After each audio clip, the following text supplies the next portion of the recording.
Mentally feels like you gotta let it get to a point that's deep enough where you think it's gonna beat you up. Yeah. And then just like power through it. Yeah. Hey guys, this is Eric Kozak, hitting trainer at Driveline Baseball in Tampa. Today we have a swing design with E-Rat, who's been up to AA with the Marlins org and just came back in gym after winning the MVP in the Australian Baseball League. Our major focus today was on cleaning up his bat path. E-Rat's primary struggles come against higher velocity fastballs and when facing left-handed pitching. The root cause of this is just a really inefficient path where he likes to work out and then turn through the zone, which is adding unnecessary swing length and making it both very difficult to catch up to Velo, makes it so that he has to catch the ball really far out in front to get to the pull side, and for the same reasons, he has to catch the ball really out in front to really get on plane against left-handed pitching. We started by targeting his ability to create space and hold space as he rotated with some feet in cement. The idea here is both his feet remain fully on the ground or in the ground as he's rotating, which means he really has to properly engage his hips to rotate the pelvis. And it just naturally makes it very easy to create a little bit more pelvic tilt and a little bit more space to turn through. So what'd you feel, E-Rat? What'd you feel different on the last two swings? I mean, that one I felt kind of falling away a little bit. The one before it, I didn't really feel anything different. Like, didn't feel any different? Not really. Just kind of felt like any of those like lefty coming in, line drives kind of right back up the tunnel they came out of. If I do it and hit it hard, it almost always just feels like it's like just punch to it. Yeah. That was the difference. That little falling away, you ended up just standing up a little bit. So you had to come out and around more, which is why you didn't quite get there, even though your point of contact was really similar. Yeah. Right, is the difference between a little bit out and around, so that's kind of jammed to center. Same between the last two, or the last two different than the others? Between the last two. Okay. Yeah. Okay. That was the only difference, is that little out and around. Gonna go just to like force this a little bit.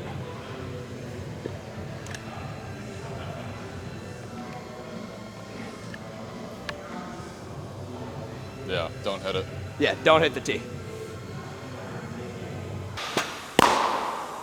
Eric's trained with us for several years already. So one of the unique aspects of this is some of his deficiencies are pretty deeply ingrained. However, he's been a pretty successful professional hitter already, which means that they aren't inherently creating problems that we need to solve. For example, Eric really struggles to create a hinge and space throughout his swing. Yeah. In previous years, he tried to address this by attacking his load and creating more space by hinging during his load, but he's really struggled to make this adjustment, and it's never carried over to his actual swing. So instead of continuing to try the same thing we've already seen doesn't work, in this session, we really tried to attack creating more space during the actual stride phase, because what matters is having space during the swing.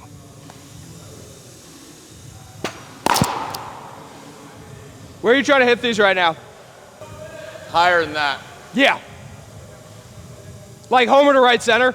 Yeah. Perfect. Sure. See, I'll do that a lot. Yep. So what do you think like that one is? Feels to me, it feels like it gets so deep, and I just like do that, but the point of contact is still way out in front. Yep. So I don't get why. Like it feels like it's like it got too deep on me, and I'm not extended, and I'm not releasing. Definitely not releasing. Yeah. Right. Like that's the one where you kind of try to clear some space that way, like you said. And as soon as this shoots, that barrel starts to shoot away from you. So it's where like, you actually did end up kind of pushing just to get the head out so you didn't get tied up and didn't catch it super deep. But instead of it being that like tight turn and release, it's the, oh shit, let me just push my body away from it. Exactly, and then you compensate with a little bit of push with your hands and then to avoid actually catching it deep there. But we're gonna just try to get you out of that. Yeah. We're gonna go a little bit of same idea, but add a flow to it.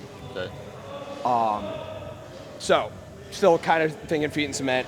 If you got to turn, like I want you to turn here. So if you end up again coming off, it's fine. Okay. Really letting yourself just flow back. Okay. Trying to create some depth here. Okay. Like I want you to feel some stretch across that like lead shoulder. Yeah. And across your upper body. Yeah, kind of through this. Yeah, but also like through this. Straight up, okay. Right, like if you go too far with it for a few, that's fine. But just trying to get you to feel out that little bit more like depth and getting your hands back. Because a lot of it is just when you get stuck here by your shoulder, you have no choice but to push, right? Because as soon as you start to turn, your hands are in front of your shoulder already. So like the natural path would be if you just turn, they're gonna come across. You're too good a hitter to do that, but it means you then have to push. That makes sense. That makes sense. The idea of adding the flow drill is it creates some momentum working back towards the catcher, which is gonna make it really easy for him to separate. Because he has that momentum working back in the opposite direction, he can really rotate his pelvis aggressively, and it's gonna be pretty easy for his torso to stay closed. The reason we went to the handle load is since all the extra weight's in the handle, it's gonna be really obvious if he starts to pull his arms across and really use his hands to deliver the barrel, because the result is just gonna be cutting across, and it's gonna be impossible to square these balls up in the air. Eric, give me 2 where you try to hit a homer to center.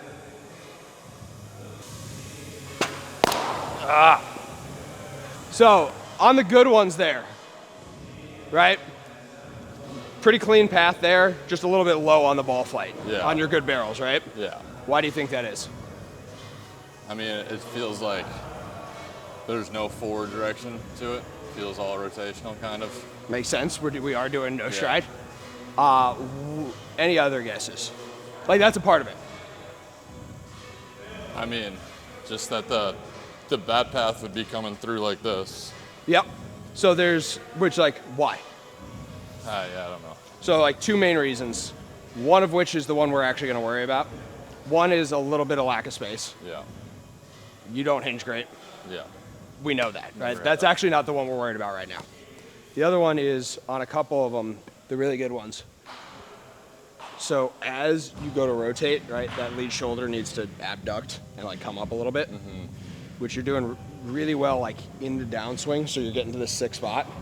And then, it's in, you're just getting this little bit of panic where you like pull it. Basically, lead arm is like then sucking back down and across a little bit, which then means the path is a little bit flatter versus basically almost like turning behind and underneath your lead arm. Does that make sense? Yeah, like Nolan Arenado. Like he's the crazy exaggerated version of it. Like, and then he does the, Nolan shit. But that idea of like, as you start to rotate, if this just stays where it is, everything can pretty much turn behind you, and it's gonna be really easy to let that actually start to work uphill a little bit more versus that flatten across. We then progressed to a modified offset closed against the closed angle machine. The reason we went kind of a baby offset closed is the machine is already closed angle, so this is already a pretty extreme horizontal approach angle of the pitch. The idea here is, since it's such an extreme approach angle, Eric really has to stay tight and keep the barrel tight to his body and then release it out in front, rather than letting his hands and barrel shoot away from him and then pulling it through the zone. How'd those feel though? Good. I mean, I kind of played around what I was trying to do between between thinking about this arm actually being higher, thinking about, there were a couple of them where I was straight up thinking about just going like that, feel-wise. And what I kind of settled on that worked the best was just kind of like, the best way I can explain it is like, there are kind of 2 cues that I rode with during my time in Australia, and one of them earlier in the season was try and hit everything with like a 35 VBA, no matter where the ball was. Like I was literally trying to, instead of hitting the ball like this, I was trying to hit the ball like this. But for some reason, on the inside pitches, especially if it got up at all, doing that was pretty impossible, as you might kind of expect. And what felt like it worked for that inside pitch was like just punching down to it. But with the short bat, it kind of feels like I can like punch to it with my hands with that VBA. Like that's what I was thinking on those last ones. It's just like here. So like that VBA thought for you? But I feel like it feels really hard with the regular size bat. The VBA feel for you works really well because it gets you to actually create a little bit of space and hold posture, right? Because the only way to get there is here. Which is sick. I think the thing that we'll mess with here that might help translating it to like a longer bat, is what you said, right? Instead of trying to, I'll take you a little one. Instead of trying to like hit it like this, you're trying to hit it like this, right? Yeah. Like fundamentally, to get to the pull side, what part of the ball do you have to hit? It has to be like the outside. Yeah. So like bottom outside is where you make your money, right? But almost think about turning to the top inside or like setting your path at the top inside part of the ball, no matter where it is. I think is going to accomplish the same thing, but it's going to give you the freedom to get a little bit flatter at the top versus like really trying to force yourself to be like really vertical. I think best case scenario for the way I move is that I'm able to get all this open without this moving. Well, I don't exactly. think this is really ever going to like, but it doesn't need to, right? You know, do that, which would be sick, but that's not who you are. Yeah. Right? Like it doesn't need to do all that. It needs to just do a little bit more where you create the depth you want. Yeah. That was sick. I feel like that, like a lag time through there, you know? That was the most separation I've seen you create. Yeah, and I actually felt it. We then went to a Kershaw. The idea is really creating space during his forward move, so during his stride phase when doing this drill. Fuck yeah. And look how deep you caught that. Yeah. In particular, one of the concepts we played with is almost trying to have his center of mass move back behind him as it moves forward. So instead of his center of mass going straight towards the pitcher, almost having it move slightly towards the first base side as it moves forward, which is then going to pull him into a hinge and really create that space into foot plant and into his actual swing that he struggled to create in his load. Good miss. Yeah, I'd rather miss that than on the ground. 100%.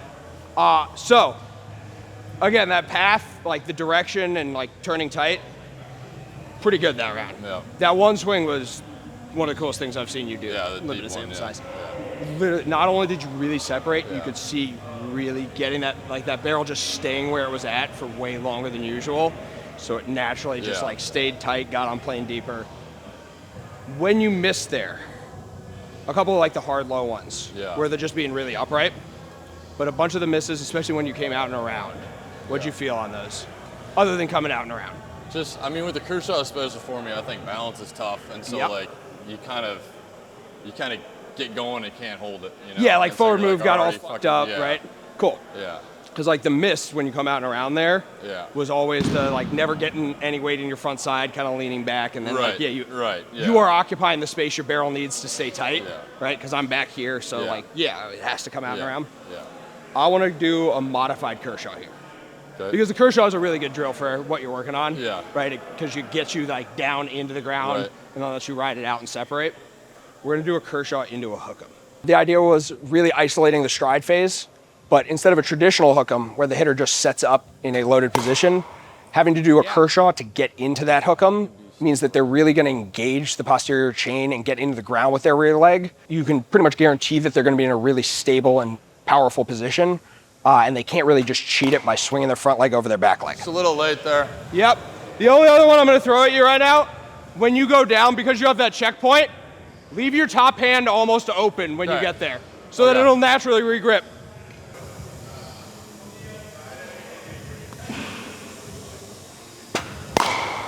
Yeah, really good miss. Yeah. Hell yeah. That's sick. Those turns were sick though, because you're catching that, like you're not cheating those out in front. Yeah. You're catching them where you like out in front. It kind of mentally feels like you gotta let it get to a point that's deep enough where you think it's gonna beat you up. Yeah. And then just fucking like power through it. Yeah, you need to, it's like don't just be timid and like get the barrel there. Like let it get to a point where you think you're gonna break your bat and then swing 82 miles an hour. Yeah, and it's that panic turn. Yeah. Right? Like ultimately, if you get your doors blown off, you're screwed. But like a lot of guys, that like, I'm gonna get beat, forces you to really clear space, separate, and then just create a really clean path. Take the A swing, like get it to a point where you think you're beat, and then still take your A swing, not a beat swing. And like you'll figure out your way to get there. Yeah. We then attacked his center of mass a little bit by doing some walkthroughs with a flow. One of E-Rat's issues is he struggles with a stride, he has struggled to get his center of mass as far forward as he needs to. He has a bit of a tendency to almost hang back a little bit too far, which then leads to him leaning back during the turn and his attack angle getting pretty out of whack. It feels like the flow bat with the long bat especially, like it feels like I'm only getting it to like here. Yep. So I actually want to modify this a little bit. Like it doesn't feel like I'm getting it to where it needs to be. Yeah.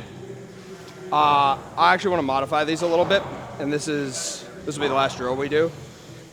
This is where we're really gonna add in a little bit of that concept of like letting your center mass, Yeah. like creating space during the stride, Yeah. and letting it, almost work behind you. Yeah. Gonna go, instead of a walk through, you're gonna go a little walk in. So you're gonna start way back. You're gonna get like a step towards the plate, so your momentum is taking you towards the plate. If you don't like actively find a way to throw that ass back and create some space, you're just gonna fall over the plate and go. Yeah. Okay. That was good too. That one's easier for me to work with down. The more up it gets, the harder it gets, I think. Wanted to get something where center mass is actually moving, but it's moving towards the plate. So what that means is during his stride, he's gonna have to actively resist where his center of mass is pulling him. Otherwise, he's gonna really get up on his toes, load his quad, and early extend his pelvis. Really make sure you're letting that top hand be loose as you take that step. Yeah. That one felt like a soft top hand. Like that one felt like. Yeah, it looked like you never it looked like you were holding it the whole time. Yeah. So you never really added any tension with it. Yeah.